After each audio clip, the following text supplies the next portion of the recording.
Hello, Time here. In this video, I'll show how we can begin with a simple sphere and shape it into a basic head structure, the foundation for creating this Lucy style head.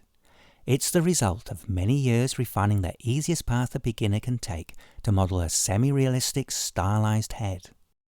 I've learned it's easy to make the mistake of focusing on the details too early. Spending some time to get the basic head shape to feel right can make it a lot more fun to add the eyes, nose and mouth.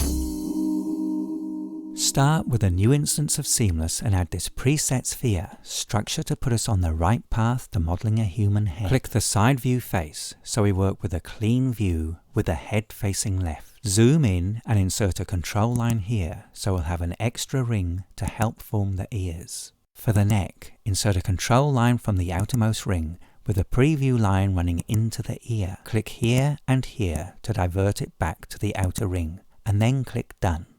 Hold Shift, drag a rectangle to select these points we encircled and delete them.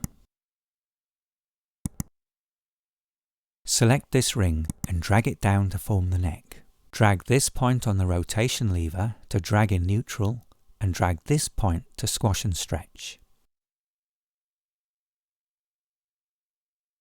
To shape the jaw and chin, drag these points outward.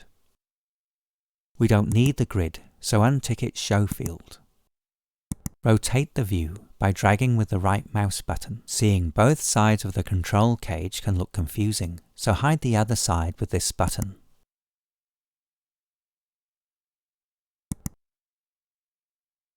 Insert a control line here, so we have two lines on each side of the midline, not counting the ears.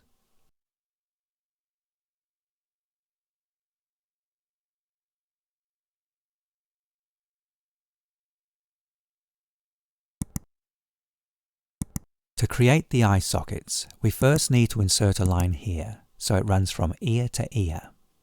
We want to encircle these 2 points.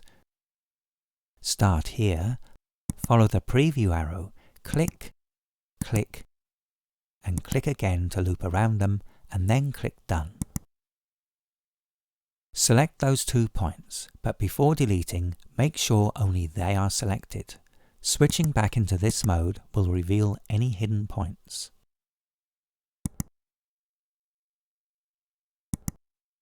For the mouth, we need 2 more ear-to-ear lines. We want a line to loop around these 6 points. Start the insertion on the midline, then click and click to loop.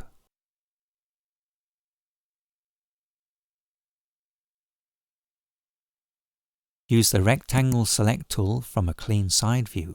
Hold Ctrl Shift to unselect any extras. Now delete the unwanted points to create the opening for the mouth.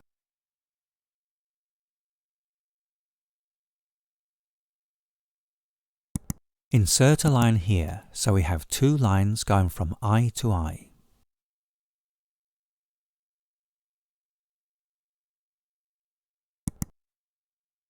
We want a line to go up from the mouth, around the eyes and going down the neck.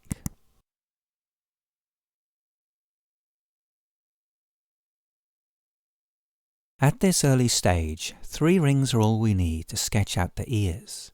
Before inserting the new ring, I like to shrink the inner ring and pull it out.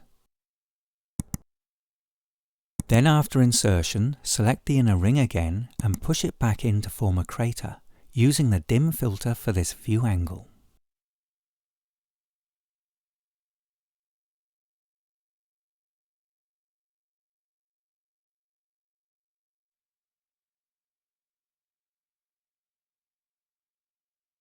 After using the dim filter, click this button to switch back to using the rotation lever.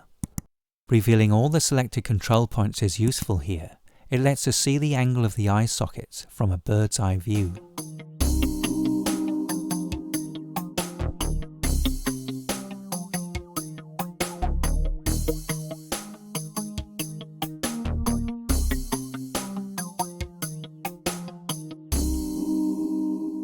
Insert a control line from the mouth all the way down to the neck.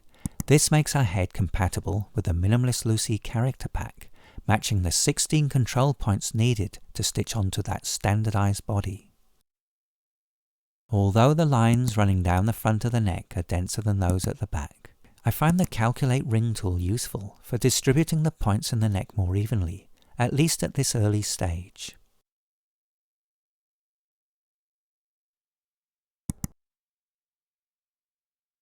We want another ring inserted in the neck here. We now have enough control points to focus mostly on the shaping, simply dragging each point until the head takes on a form you're happy with. This is where the art really happens, but don't expect results too quickly. Give yourself plenty of time to practice and develop your skills. Instead of treating this as a chore, enjoy getting lost in the process. Twirl your model around, view it from many angles, and let the shape evolve.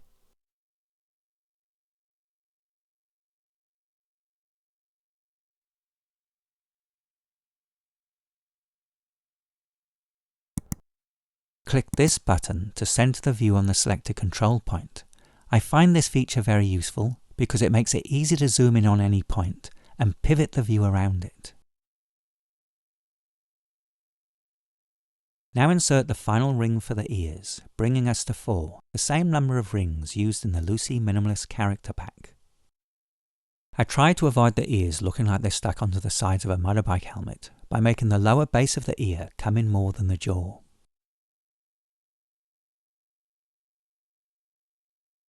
It's fine to select both ears from a side view like this, and then squash, stretch, rotate or translate, as long as you're working with a clean view and you avoid scaling in all 3 dimensions, and avoid pulling the ears closer together or further apart unless that's what you intend.